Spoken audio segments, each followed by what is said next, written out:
Comment pensez-vous que le conflit va évoluer à partir de maintenant, alors qu'il s'intensifie? Comment, selon vous, il pourrait grandir et se transformer en une guerre à grande échelle?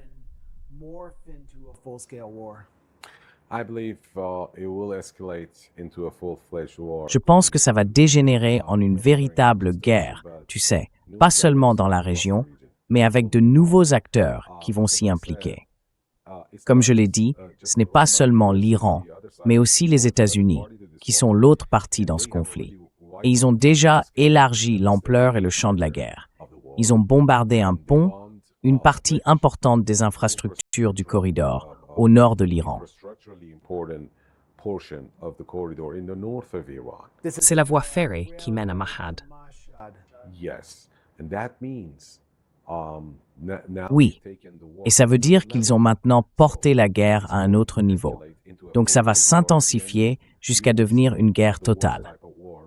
Au final, on verra le pire type de conflit entre le Front de la Résistance et les États-Unis, avec leurs alliés. Et par alliés, je parle surtout d'Israël. Les Israéliens ont prévenu qu'ils étaient prêts à reprendre les attaques contre l'Iran ces 3 derniers jours. Les médias israéliens en parlent partout, et les images de surveillance montrent la même chose. On assiste donc à une escalade rapide vers une guerre totale, sans aucun contrôle. Tout dépend maintenant de la suite. On sait aussi que les Américains, chaque fois qu'ils voient que l'Iran se montre plus ferme, ils réduisent l'intensité de leurs attaques.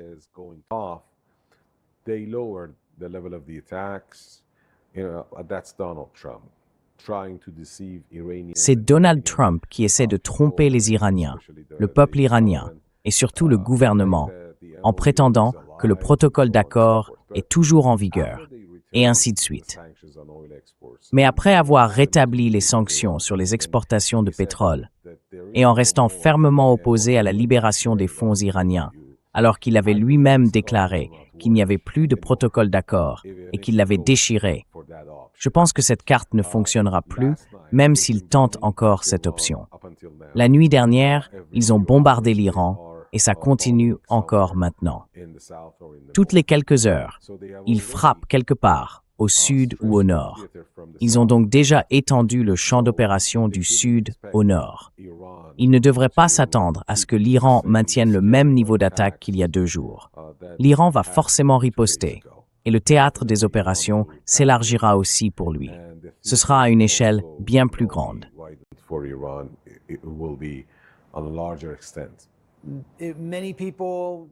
Beaucoup de gens avaient prédit que l'Iran sortirait vainqueur de la guerre du Ramadan dès le début du conflit, et même avant, quand elle paraissait inévitable. Pensez-vous que l'Iran réussira dans cette nouvelle phase du conflit?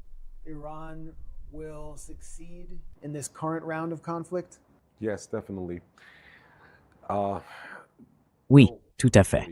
Vous savez, la victoire, le triomphe, ce sont des notions relatives. Tout dépend de la façon dont on les définit. En général, on considère que le vainqueur, c'est celui qui a atteint le plus de ses objectifs. Alors, quel était l'objectif des États-Unis? Le changement de régime, la désintégration de l'Iran. Voilà les principaux objectifs.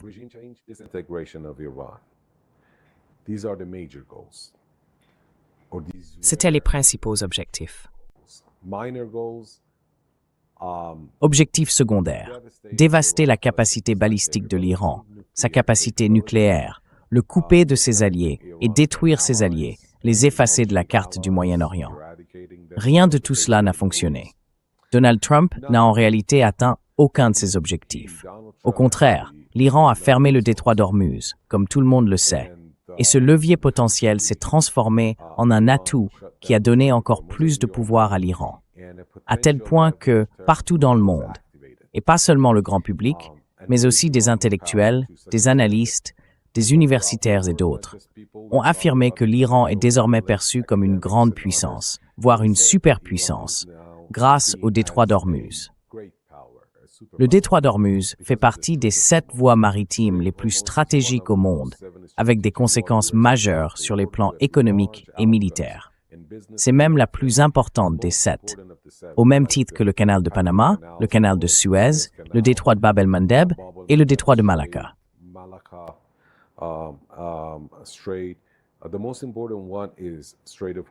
Le plus important, c'est le détroit d'Ormuz, parce qu'il n'y a pas d'issue. C'est une impasse, et il se trouve au cœur du monde, au Moyen-Orient, avec d'immenses réserves d'énergie et des exportations majeures. Donc, il a été activé. Les Iraniens en parlaient depuis une vingtaine d'années, disant qu'ils finiraient par fermer le détroit, et c'est arrivé. L'Iran en est sorti avec encore plus de puissance. Malgré les nombreuses blessures, les morts et la dévastation, l'Iran est quand même sorti vainqueur. Du côté iranien, quel était l'objectif? L'Iran n'a jamais attaqué les États-Unis. C'est les États-Unis qui ont attaqué l'Iran. Donc avant la guerre, l'Iran n'avait pas de cible. Quand la guerre a commencé, le seul objectif, c'était de maintenir l'Iran et la République islamique en vie, debout et résistants. Et ils y sont parvenus. Ils s'en sont plutôt bien sortis.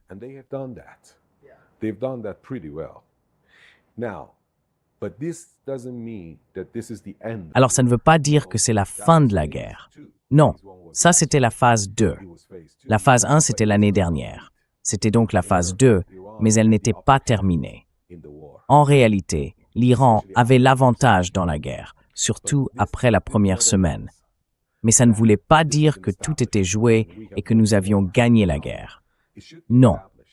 Il faut que ce soit établi, et ça c'est la phase 3. Dans la phase 3, Donald Trump cherche à inverser la situation, à renverser cette tendance pour gagner la guerre. Sinon, l'Iran consoliderait sa position de force, son avantage dans ce conflit, et l'Iran a les moyens de le faire. C'est pour ça que, selon moi, c'est la manche décisive. Les deux camps ne laisseront rien au hasard pour obtenir la victoire finale, ultime.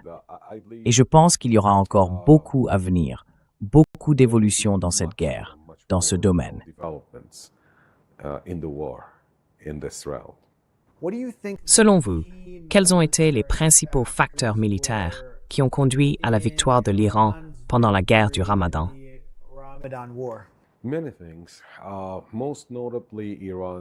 Beaucoup de choses, mais surtout, les capacités de l'Iran en matière de missiles balistiques et de drones. Il faut aussi mentionner la souplesse dont l'Iran a fait preuve pour adapter sa défense aérienne pendant les 2 ou 3 dernières semaines de la guerre, quand des avions américains ont été abattus. Des ravitailleurs, des F-15, des F-18, des F-35. Les Américains, les Israéliens et d'autres ont été pris de court parce qu'ils n'auraient jamais imaginé que l'Iran puisse faire ça en si peu de temps. Voilà les principaux facteurs. Mais le plus important, c'est que la technologie est nationale. La technologie des missiles balistiques, des missiles de croisière, des drones, tout est produit localement. Donc, même s'ils les frappent, comme ils l'ont fait, ils ne pourront jamais arrêter la production iranienne, ni la fabrication de missiles et de drones.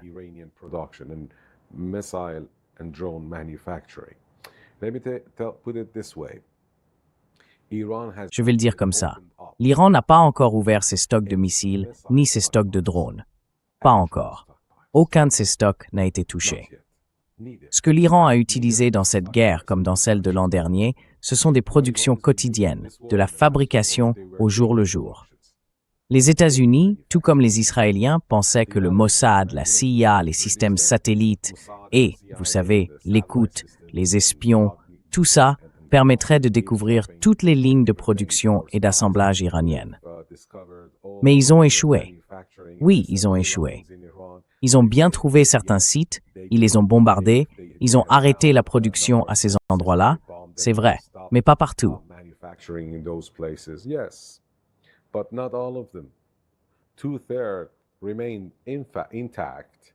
Les 2 tiers sont restés intacts et ont continué à produire. Ce qu'on a utilisé dans nos attaques de missiles balistiques, de missiles de croisière et de drones, c'était la production quotidienne. Même sous les bombardements, ils n'ont jamais arrêté de fabriquer des drones et des missiles. Aujourd'hui encore, on a dans nos stocks des missiles qui datent d'il y a 20 ans, vous voyez. Alors, pourquoi ne les ont-ils pas utilisés?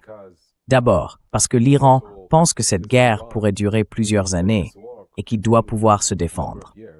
Ensuite, comme ils ont modifié leur défense aérienne, les Iraniens ont aussi recalibré leurs missiles, leurs ogives, leurs systèmes informatiques, tout. and everything, the computer systems and everything. So they calibrate the new ones. They need to Alors, ils calibrent les nouveaux modèles, ils doivent en produire et en fabriquer d'autres. Puis, plus tard, ils ajustent les stocks en fonction des nouvelles calibrations et des nouveaux systèmes informatiques. Cette guerre pourrait faire des ravages, encore plus qu'aujourd'hui. On pourrait voir un plus grand nombre d'attaques de missiles et de drones. L'Iran n'a pas encore utilisé ses missiles les plus avancés. Les 3 dernières générations de missiles iraniens n'ont jamais été employés dans ce conflit. Quant aux drones iraniens, ceux qu'on voit, ce sont les Shahed 131 ou 136. Ils sont anciens, de gamme moyenne en réalité. La technologie de drones vraiment sophistiquée n'a pas encore été utilisée. Et quand la guerre deviendra plus dure, plus intense qu'avant, peu à peu, on verra apparaître de nouvelles armes sur le terrain.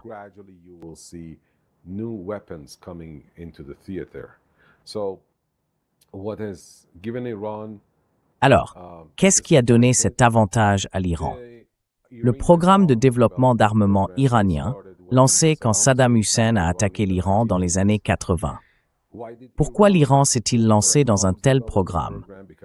Parce que les États-Unis avaient imposé de lourdes sanctions à l'Iran.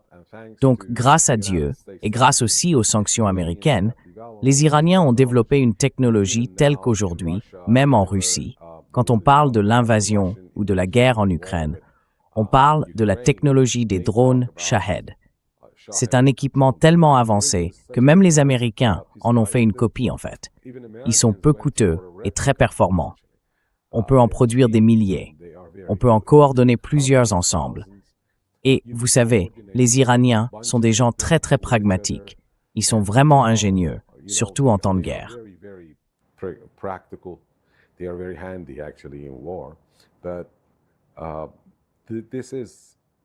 Mais c'est justement l'un des points essentiels qui ont donné à l'Iran cet avantage, cette capacité à tenir tête fermement aux États-Unis face à leur technologie nationale de missiles balistiques et de drones. Un autre facteur, c'était le soutien populaire, puisque les gens sont descendus dans la rue. Le guide suprême iranien, le nouveau guide suprême, dans son tout premier message, a remercié la population d'avoir dirigé le pays pendant 2 semaines avant même son élection. Pourquoi? Parce qu'ils sont restés dans les rues alors que les États-Unis les bombardaient. De nombreuses vidéos diffusées dans les médias du monde entier ont montré qu'ils étaient bombardés. Et pourtant, ils ont continué. Ils ont poursuivi les manifestations, les rassemblements. Ils n'ont pas eu peur. Ils ne sont pas rentrés chez eux. Ils sont restés dans la rue. Et cela a donné du courage aux Iraniens et à tout le monde pour se montrer ferme face aux États-Unis. Cette détermination populaire, cette volonté de se battre pour la justice.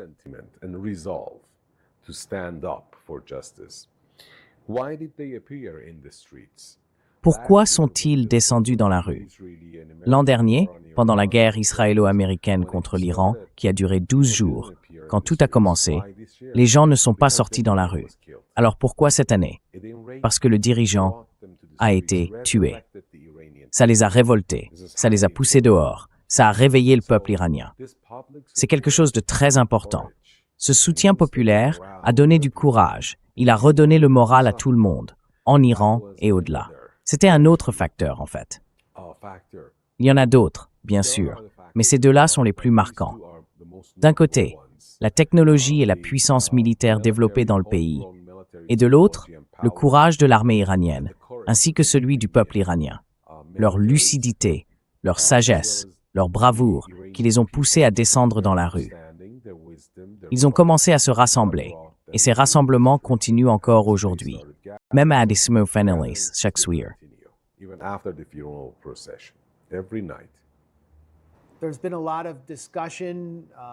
Il y a eu beaucoup de discussions au sein de l'administration Trump et dans les cercles pro-israéliens sur la nécessité d'une invasion terrestre, peut-être à Chabahar ou sur l'île de Karg. Chabahar, avec son terrain plat, semble idéal pour un débarquement amphibie. Comment l'armée iranienne réagirait-elle ou se comporterait-elle pour repousser un tel débarquement amphibie ou pour en déloger les forces?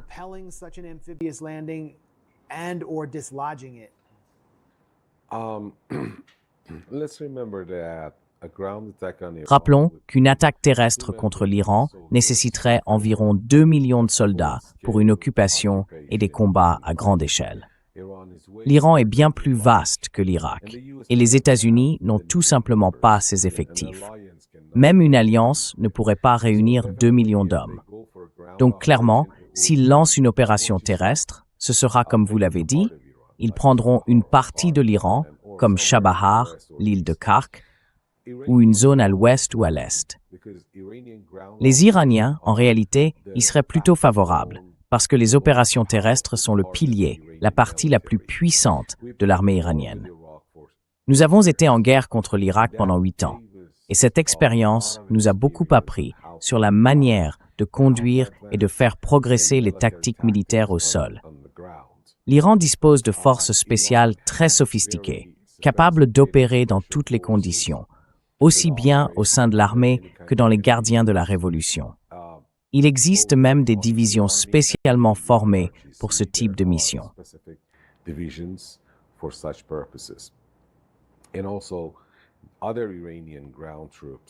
Et aussi d'autres troupes terrestres iraniennes. L'Iran dispose d'une très grande force au sol, pas seulement dans l'armée ou les gardiens de la Révolution. Il y a aussi les forces du Basij, formées à la fois pour la sécurité, le militaire, mais aussi pour des missions culturelles, sociales et d'autres domaines différents. Ces forces volontaires s'entraînent depuis très très longtemps et elles comptent plus d'1 ou 2 millions de personnes. Donc, elles pourraient largement dépasser tout le monde en nombre. Ce n'est pas seulement les gardiens de la Révolution ou l'armée, ce sont aussi des volontaires. Et puis, vous savez, certaines tribus iraniennes qui portent des armes, ainsi que d'autres qui ont été formées comme forces de réserve. Donc, les Iraniens pourraient facilement être plus nombreux.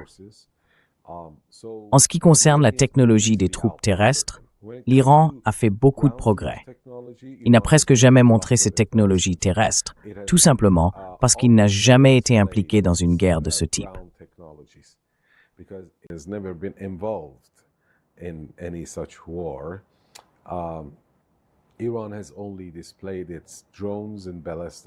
L'Iran n'a montré que ses drones, ses missiles balistiques et ses missiles de croisière lors des défilés. Pas ces autres unités, ni ces technologies modernes qu'ils utilisent aujourd'hui. Donc ici, personne ne s'en inquiète vraiment. Au contraire, ils s'en réjouissent, parce que tout le monde veut faire payer les Américains.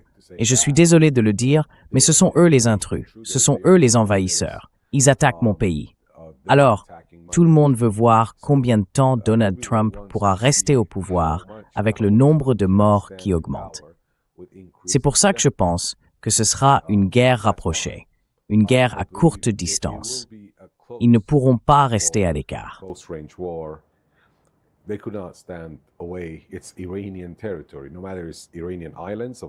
C'est un territoire iranien, peu importe qu'il s'agisse des îles iraniennes de Karg, de Moussa ou d'ailleurs, ou même de Chabahar. Où que ce soit, aujourd'hui ou demain, c'est une terre iranienne. Les Iraniens ont déjà anticipé trop de complications et trop de points de surprise pour les Américains. Et puis, les troupes terrestres iraniennes sont équipées publiquement. Je veux dire, tout le monde sait qu'elles ont reçu des drones spécifiques, des quadricoptères particuliers et d'autres outils utilisés sur le terrain, ainsi que des missiles à courte portée conçus spécialement pour les forces terrestres. Et on ne les retrouve pas forcément dans d'autres armées.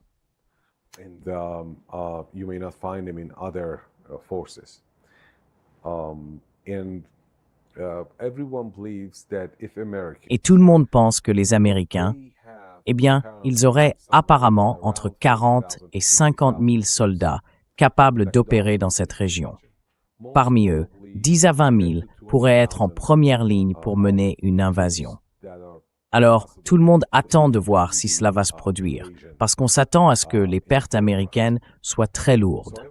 Et chacun sait ce que cela signifie, en réalité, de perdre un soldat, ou des centaines, voire des milliers de soldats, dans une guerre contre l'Iran, et ce que cela impliquerait pour le président et l'administration des États-Unis.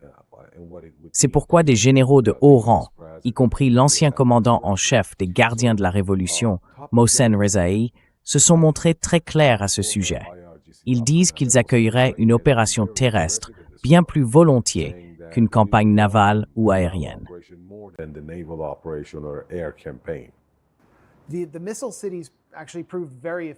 Les villes de missiles se sont en fait révélées très efficaces, capables de continuer à fonctionner et à tirer des missiles balistiques malgré des bombardements intenses. Pensez-vous que dans cette nouvelle phase du conflit dans laquelle nous entrons, Israël ou les États-Unis pourraient envisager d'utiliser une arme nucléaire tactique pour détruire certaines de ces villes de missiles, ou au moins l'une d'entre elles?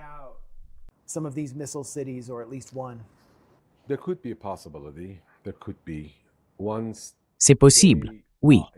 Une fois qu'ils subiraient une défaite majeure, il pourrait effectivement y avoir une possibilité qu'ils envisagent une arme nucléaire tactique. Mais s'ils faisaient ça, ils donneraient en quelque sorte le feu vert à l'Iran pour avancer vers une capacité nucléaire militaire. Les enjeux sont beaucoup trop élevés. L'Iran est un pays immense. On ne peut pas effacer l'Iran avec des armes nucléaires. On ne peut pas tirer 20 bombes nucléaires d'un coup, parce qu'il y aurait un hiver nucléaire à l'échelle mondiale, et tout le monde mourrait à cause de la poussière radioactive. Donc, au maximum, on pourrait en utiliser une ou deux. Oui, on pourrait détruire une ou deux villes, mais Israël représente un 80e de l'Iran. L'Iran est 80 fois plus grand qu'Israël. On peut imaginer ce qu'une seule bombe nucléaire ferait à Tel Aviv, une deuxième à Haïfa, et tout serait anéanti. Alors, quiconque envisagerait cette option devrait vraiment se trouver dans une situation extrêmement difficile, douloureuse, pour aller jusque-là, pour choisir l'option nucléaire contre l'Iran.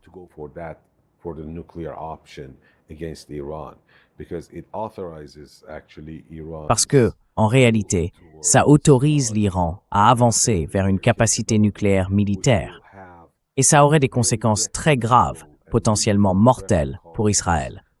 Parce que même si les Américains l'utilisent, et si l'Iran, je ne dis pas que l'Iran ira dans cette direction, mais je dis un tel choix lui en donnerait la possibilité.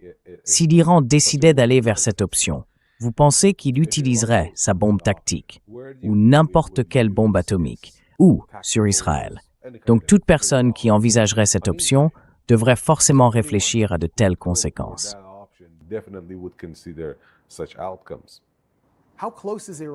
À quel point l'Iran est-il proche, aujourd'hui, après Khamenei, de produire une arme nucléaire? Et est-ce que sa fatwa interdisant la fabrication d'une arme nucléaire est toujours d'actualité?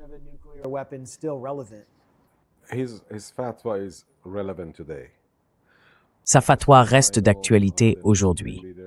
À ma connaissance, le nouveau guide suprême, l'ayatollah Mojtaba al-Khamenei, a déclaré qu'il suivait toujours la fatwa de son père. Mais ça ne veut pas dire que ce sera toujours le cas. Ce que je veux dire, c'est qu'il n'est pas certain que cela reste ainsi, parce que tout dépend du théâtre de guerre, des conditions du conflit, et comme vous venez de le dire, de savoir s'ils vont utiliser ou non une arme nucléaire contre l'Iran. Pour l'instant, rien n'a changé. Mais personne ne peut affirmer que ça ne changera pas. Tout dépend de ce que feront les États-Unis et les Israéliens. Sur le plan technologique, oui, bien sûr.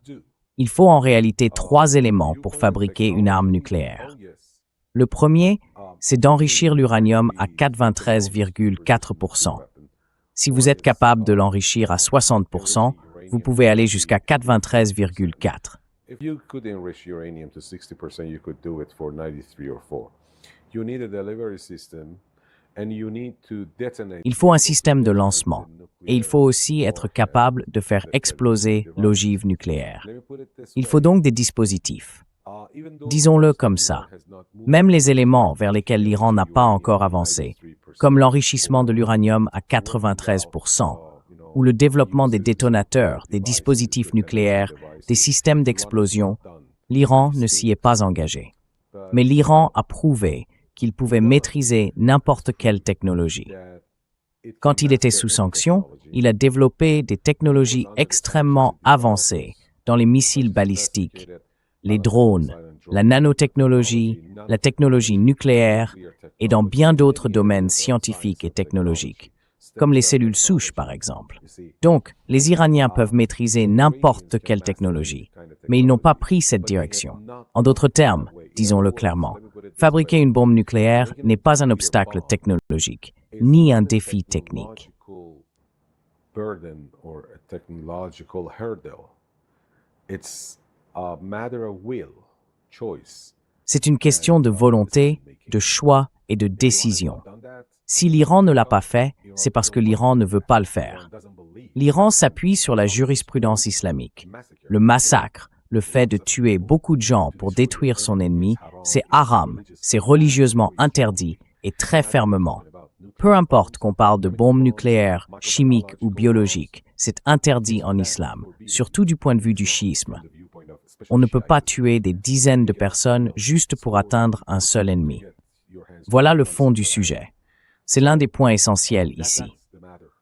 Le deuxième, comme je l'ai dit, c'est que l'Iran n'a pas choisi cette voie. L'Iran est resté sur une technologie nucléaire civile, par sa propre volonté et par choix. Et pour cette raison religieuse aussi, comme je l'ai expliqué, je pense que cela restera ainsi.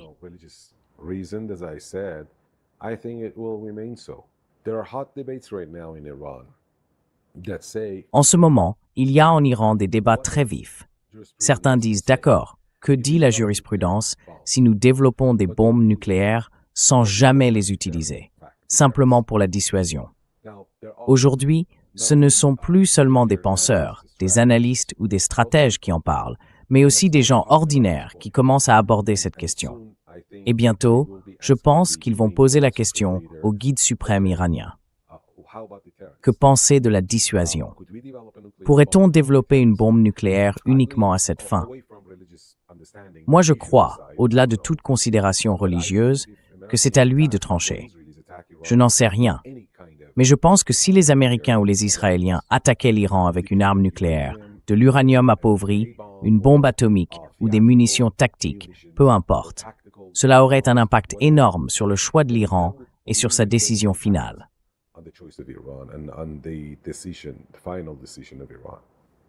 Eh bien, pourquoi attendre que ça arrive? Eh bien, vous devriez poser la question aux autorités iraniennes. Comme je l'ai dit, à cause des fatwas religieuses que je viens d'expliquer, tuer des dizaines de personnes est religieusement interdit. C'est une interdiction très stricte. Mais s'il s'agit uniquement de dissuasion, eh bien, je ne sais pas. La plus haute autorité religieuse du pays, c'est-à-dire le guide suprême, devrait prendre la décision finale.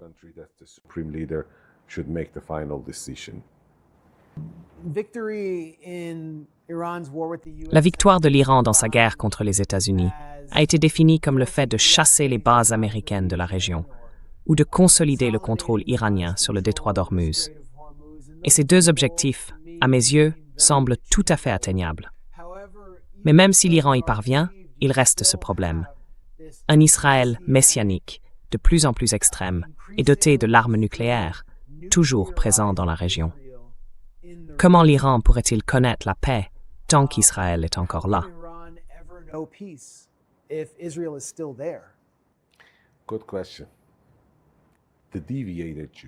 Bonne question. Les Juifs déviés et les sionistes, je pense qu'ils vont sans aucun doute provoquer l'effondrement d'Israël.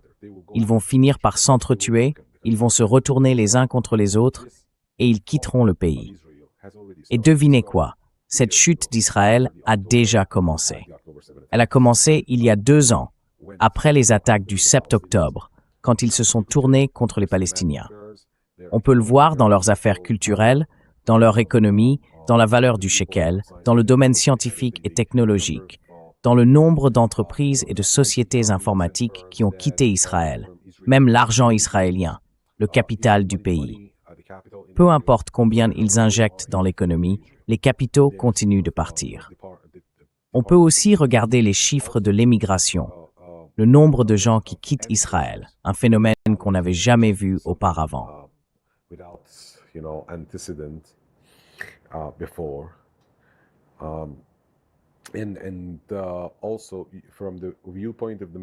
Et puis, du point de vue de la défense aérienne militaire, pas seulement le dôme de fer, mais aussi d'autres systèmes de défense aérienne, on peut constater à quel point les Israéliens se sont affaiblis ces 2 dernières années.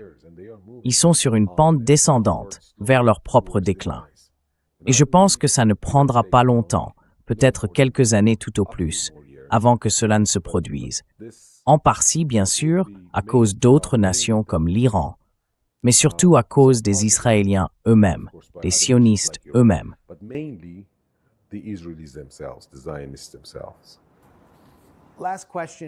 Dernière question.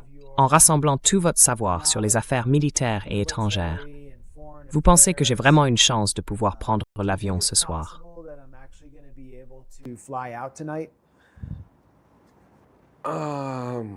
Fergie Basil, La question la plus difficile de la journée. mais la grande question du jour, celle à $1 million, c'est de savoir, eh bien, comme je vous l'ai dit au début de cette interview, que les Iraniens ont tiré des missiles depuis plusieurs villes sur des bases américaines en réponse aux attaques de ces dernières 16 heures. Bien sûr, l'Iran riposte à ces attaques. Une partie de cette riposte a eu lieu au cours des 16 dernières heures. L'autre partie, la plus importante, a commencé au moment même où nous avons commencé à parler. Maintenant, il faut voir comment les Américains vont réagir à ces frappes. S'ils répondent violemment, avec plus de puissance, alors l'Iran répliquera avec encore plus de force. Il est quelle heure là? 4h30? D'accord. J'espère que vous pourrez prendre un vol vers minuit. Mais si les deux camps continuent à se répondre, à se rendre coup pour coup, et que la situation s'envenime, il y aura forcément une escalade. Et dans ce cas, peut-être que les vols seront annulés. Mais j'espère quand même que vous pourrez partir.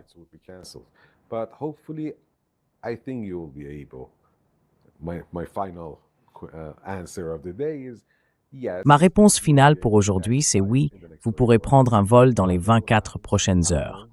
Dieu seul sait ce qui va se passer. Moi, je n'en sais rien.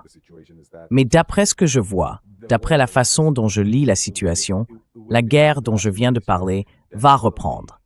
Ce ne sera pas comme l'an dernier, ni comme cette année, quand tout a soudainement commencé avec les attaques américaines et israéliennes, des attaques à grande échelle. Non. Cette fois, ce sera une escalade progressive, étape par étape. Vous aurez largement le temps de prendre un vol. Ne vous inquiétez pas. Vraiment, ne vous inquiétez pas pour ça. On a l'habitude, je suis sérieux. Quand les missiles tombent ici, comme pendant les 2 dernières guerres, on en rit.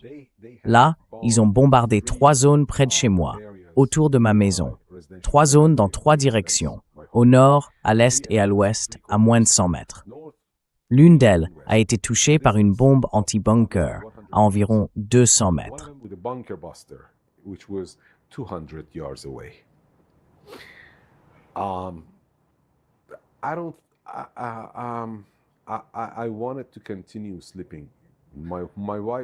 Je voulais continuer à dormir. Ma femme m'a dit, « D'accord, c'est la guerre maintenant. Tu veux pas te lever pour voir ce qui se passe? » J'ai répondu, « Non, j'en ai assez vu. Laisse-moi dormir encore quelques heures. » Je n'ai pas dormi depuis 2 jours. Laisse-moi juste dormir un peu. On plaisante à propos de ces attaques parce qu'on a déjà connu la guerre, plusieurs guerres. On a vu les attaques irakiennes dans nos villes frontalières et à Téhéran, bien sûr. On a connu la guerre de l'an dernier et celle de cette année. Tout ça nous a rendus habitués aux situations difficiles. Alors, quand un missile tombe quelque part, dans la plupart des pays du monde, les gens courent se réfugier dans les abris. En Iran, les gens n'y vont jamais. Oui, ils montent sur les toits pour voir où ça a frappé. Et d'autres sortent dans la rue pour scander des slogans contre les États-Unis. Ça montre qu'ils ne s'en soucient pas vraiment. Si tu vis avec nous pendant 1 an seulement, je te promets que tu t'y habitueras. Monsieur Oshesh, merci beaucoup d'avoir parlé avec nous pour The Grey Zone. Ravi de vous avoir rencontré. Merci. Ravi de vous rencontrer. Merci. Merci d'être venu dans ce pays. C'est très important, parce que l'empire médiatique américain essaie depuis longtemps d'utiliser une sorte de mur de verre pour projeter l'image qu'il veut donner des États-Unis au reste du monde. Mais quand il s'agit de montrer les autres pays à leur propre population, à l'intérieur des États-Unis ou dans d'autres pays d'Europe occidentale, ce mur de verre sert de filtre. Il filtre les messages. Ils racontent au public, à leur propre peuple, ce qu'ils veulent. Ils montrent au public uniquement ce qu'ils veulent montrer.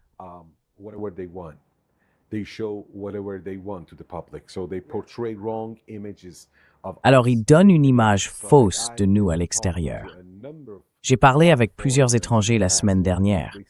Ils m'ont dit, et ça m'a vraiment surpris, « Vous ne tuez pas les chrétiens, n'est-ce pas ?» J'ai répondu, « Mais enfin, voyons.